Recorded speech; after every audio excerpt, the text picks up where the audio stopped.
नमस्कार, मैं शारदा पांडे आसान ज़िंदगी की इस एपिसोड में आपका स्वागत करती हूँ। जैसे कि पर्वों त्योहारों का महीना चल रहा है, आपको मैं सभी वीडियो दे रही हूँ। आज मैं आपको महालक्ष्मी पर्व का 16 दिवसीय पूजन के बारे में बताऊंगी। जो लोग भी 16 दिनों का पूजन करते हैं वो पहले से ही तैयारी कर लेते हैं माता लक्ष्मी जी का, और ये पूजन लगभग सभी भारतवासियों के घर में होता है। विशेषकर इस पूजा को जो बड़े सयाने लोग थे बहुत ही श्रद्धा भक्ति से करते थे।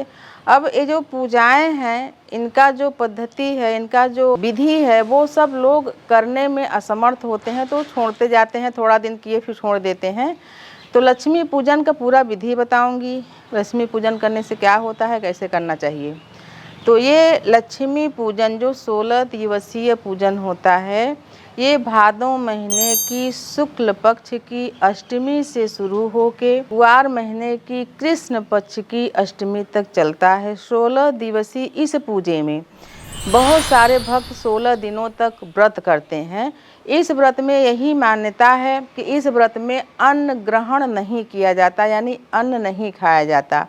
तो 16 दिनों की पूजा बहुत लंबा अवधि हो जाता है। इसका शास्त्रोयुक्त तोड़ भी निकाला गया कि 16 दिवसीय पूजा न करने वाले 3 दिवसीय पूजा करके भी माँ लक्ष्मी का विधिवत स्थापना करके 16 दिनों तक पूजा पाठ, श्री सूक्त का पाठ करके, भजन कीर्तन करके, तुलसी पूजन करके वही पुण्य फल अर्जित कर सकते हैं। तो 3 दिवसीय कौन कौन सा दिन है? भादों महीने की शुक्ल पक्ष की अष्टमी जो कि 11 सितंबर को है, उस दिन आप इस व्रत को करें जो कि फलाहारी रहेगा। फिर 17 सितंबर को पूर्णिमा है, इस दिन व्रत करें। फिर 24 सितंबर को जो कि शनि महीने का कृष्ण पक्ष है, इस दिन फलाहारी व्रत करें। सबसे पहले आप हमारे चैनल आसान ज़िंदगी को सब्सक्राइब कर लें, बेल आइकन का बटन दबा लें, तो आगे आपको सभी वीडियो समय से मिलेंगे, क्योंकि बहुत सारे पर्व त्यौहार आने वाले हैं। तो आपको सही जानकारी और विशेष बहुत सारे घरेलू उपाय जिससे आपका सभी कष्ट भी दूर हो सकता है, तो चैनल को सब्सक्राइब कर लें। तो ये 3 दिवसीय 11, 17 और 24 तारीख को व्रत करना है। उसके पहले जब लक्ष्मी स्थापना जब करेंगे माँ लक्ष्मी जी का 10 तारीख को, 10 सितंबर को लक्ष्मी स्थापना में क्या करते हैं, कलश रखिए।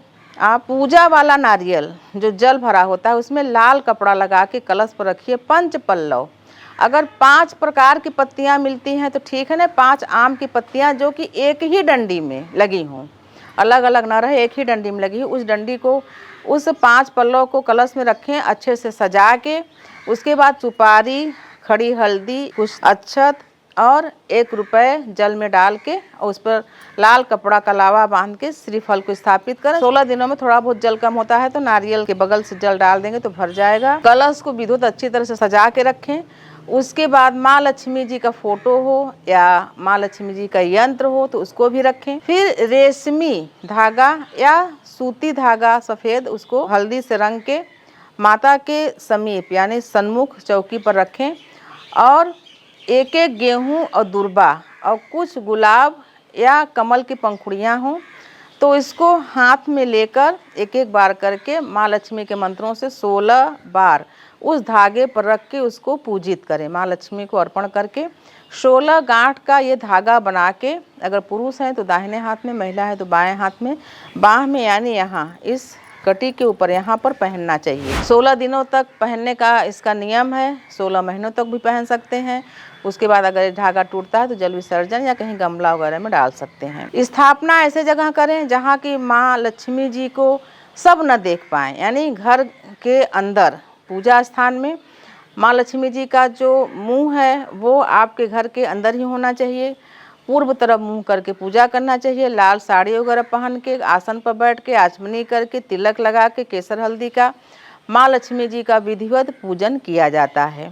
मान्यता है कि माँ लक्ष्मी जी का ये पूजन विधि विधान से करने वाले के घर में कभी भी धन धान वस्त्र मान सम्मान का कमी नहीं होता है। बहुत सारे वैश्य लोग, बहुत सारे सिंधी लोग इस पूजा को आज भी करते हैं और वो सर्व संपन्न हैं। लेकिन हमारे जैसे कि बहुत सारे ऐसे लोग हैं कि इन पूजा को बहुत ज़्यादा कठिन मान के छोड़ते जाते हैं। मान्यता है कि इस पूजा को विधि विधान से करने वाला जो इस पूजा को करता है वो तो सुखी संपन्न स्वस्थ रहता है। उसके बाल गोपाल, उसके वंशज अगर इस पद्धति को आगे करते जाएं तो किसी न किसी रूप में शुभ लक्ष्मी, धन लक्ष्मी उस घर में आती ही रहती हैं और सदैव शुभता बनी रहती है। धन कभी अपव्यय नहीं होता है। कोर्ट कचहरी अस्पताल इन सब जगहों में धन नहीं जाता, धन घूमता नहीं है, धन चोरी नहीं होता है, कोई धन को हरण नहीं करता है। तो इस विधि को करना चाहिए। 16 दिवसीय लक्ष्मी पूजन यानी सुबह शाम दीप जलाएं, शाम को कीर्तन भजन भी करें, श्री सूक्त का पाठ रख लें और पाठ का भी आरती पूजन कर लें। यानी जब पूजन के समय माँ लक्ष्मी की आरती करोगे तो आरती उनकी भी हो जाएगी। लेकिन 16वें दिन मिट्टी की मूर्तियाँ तो बनी बनाई भी आती है, उस पर माँ लक्ष्मी जी बैठी रहती, उनका विधिवत पूजन करना चाहिए। कमल गट्टे की माला से माँ लक्ष्मी के मंत्रों का जप करना चाहिए सुबह शाम। कमल का फूल हो तो उसको चढ़ाना चाहिए माँ लक्ष्मी को, जो भी माला हो या ऐसे ही फूल चढ़ा सकते हैं। और माँ लक्ष्मी का 16 दिवसीय विधिवत पूजन करने के बाद विसर्जन भी किया जाता है। विसर्जन के समय, विसर्जन जब हो जाए पूजा का पूरा अच्छी तरीके से पूजा पाठ होने के बाद, तो ऐसी मान्यता है कि सभी पूजा में ब्राह्मण भोजन कराया जाता है। और किसी किसी में तो जैसे ब्राह्मण भोजन कराने का महत्व है तो 16 सुहागिनें, इस पूजा में 16 सुहागिनों को बुला के घर में खिलाया जाता है और 4 ब्राह्मण भी रहें।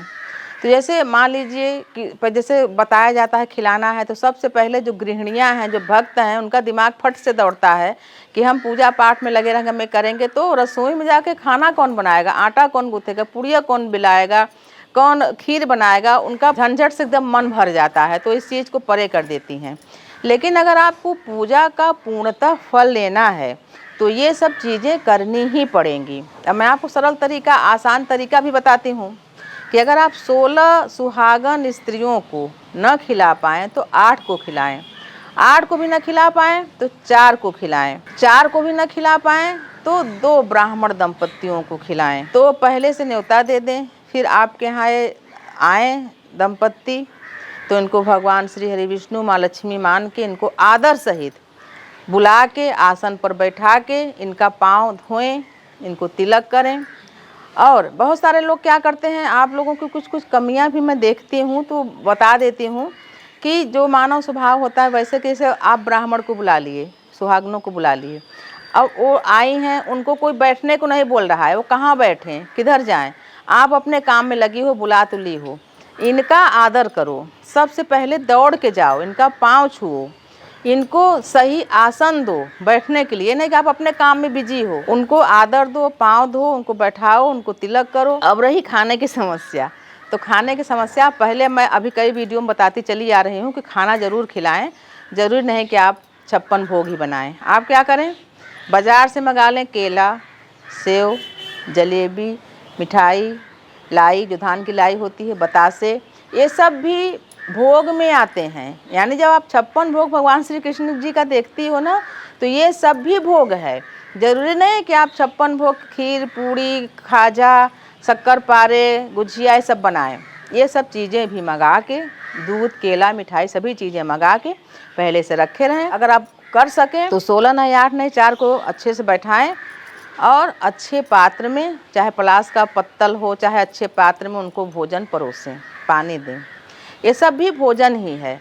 खिला के उनको संतुष्ट करें। आपका तो खाना किचन में घुस के बनाना एकदम से फ्री हो गया, आपको पुण्य फल भी मिल जाएगा और आपको झंझट भी नहीं लगेगा। खिलाओ।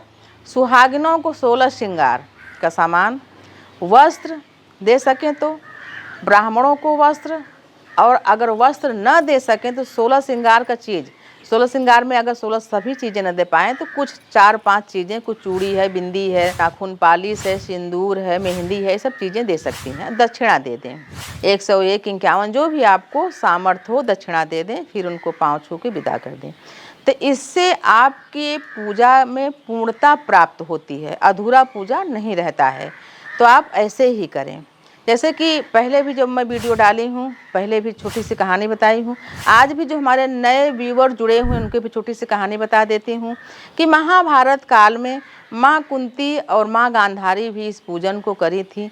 माँ कुंती के जो पुत्र थे पांचों, वो राज्य के काम से बाहर चले गए थे, लेकिन माँ गांधारी के 100 पुत्रों ने बहुत विशालकाय हाथी का निर्माण किए और सभी जितने अपने उनके राज्य के प्रतिष्ठित और धनवान और जितने लोग थे, बड़े लोग, उनको बुलाया गया। माँ कुंती को नहीं बुलाया गया और विधि विधान से उनके घर में पूजा हो रहा था। गाना बजाना, मृदंग, उत्सव मनाया जा रहा था। फिर शाम को अर्जुन सहित उनके पांचों भाई आए, अपनी माँ को खोज रहे थे। तो उनकी माँ एक कमरे में एक कक्ष में बैठ के काफ़ी उदास थी। तो लोग बोले, माँ आप उदास क्यों हो? बोले, आज लक्ष्मी पूजन का, आज समापन का पूजन है। गांधारी हमको बुलाई भी नहीं, उनके सब पुत्रों उनको विशाल काय हाथी बना के सजा के पूजन कर रही हैं। सभी प्रतिष्ठित लोग भी आए हैं, हम बैठे हैं, हमारा कोई पूजा का तैयारी ही नहीं। अर्जुन बोले कि माँ आप चिंता मत करो, उनके पुत्र विशाल काय मिट्टी के हाथी बनाए हैं, पूजा कर रहे हैं, हम आपको जीवित हाथी ले आते हैं, आप उनकी पूजा करिए। अर्जुन आवाहन करते हैं ऐरावत हाथी को, जो कि अर्जुन के पिता हैं कौन? इंद्र। तो ऐरावत हाथी को आवाहन करते हैं, अपने पिता से बोलते हैं, मन का जो कॉन्टेक्ट होता है उससे। ऐरावत हाथी को जब आवाहन किए तो इंद्र जी सोचे कि कौन आवाहन कर रहा है, तो पता चला कि अर्जुन कर रहे हैं, ऐसी ऐसी बात है। तो इंद्र जी ऐरावत हाथी को बहुत अच्छी तरीके से सजाए बजाए, बहुत विशाल काय हाथी थी, उनके पाँव में बड़े बड़े पाजेब, गले में हार, सब चीज़ों को पहना के और हीरे मोती का लगा हुआ चादर उड़ा के आसमान से ऐरावत हाथी को स्वर्ग से भेजते हैं। तो जब स्वर्ग से ऐरावत धरती पर आने लगते हैं तो उनके जो आभूषणों का झंझनाहट है उससे पूरा राज्य गूंजने लगता है। सब बोलते हैं किस चीज़ का इतना मधुर, इतना सुंदर झंझनाहट है? तो बोले कि ऐरावत हाथी अर्जुन जी आवाहन किए हैं, तो इंद्र जी ऐरावत हाथी माता कुंती के पूजन के लिए भेजे हैं। तो किसी को आमंत्रण नहीं दिया गया, पूरे राज्य के लोग महल के चारों तरफ डेरा डाल दे कि हम भी ऐरावत हाथी को देखेंगे। ऐरावत हाथी विशाल काय आंगन, जैसे मैं बताई हूँ कि देहातों में अब भी आंगन होता है, बहुत बड़ा सा प्रांगण आंगन, उस आंगन में ऐरावत हाथी के स्वागत में लाल रंग का कारपेट बिछाया गया, मखमली, उस पर आके ऐरावत हाथी खड़ी हो जाती है। बहुत सुंदर झंझनाहट, बहुत सुंदर उनका स्वरूप रहता है। जितने भी राज्य के लोग हैं वो भी दर्शन करते हैं, पूजन करते हैं। माता कुंती उनका पूजन करती हैं, बहुत विधिवत पूजन करती हैं। ये माँ लक्ष्मी जो 16 दिवसीय पूजन की कथा है महाभारत से संबंधित, वो मैं आपको बता रही हूँ, पिछले वीडियो में भी बताई हूँ। विधि विधान से माता कुंती का पूजन संपन्न होता है।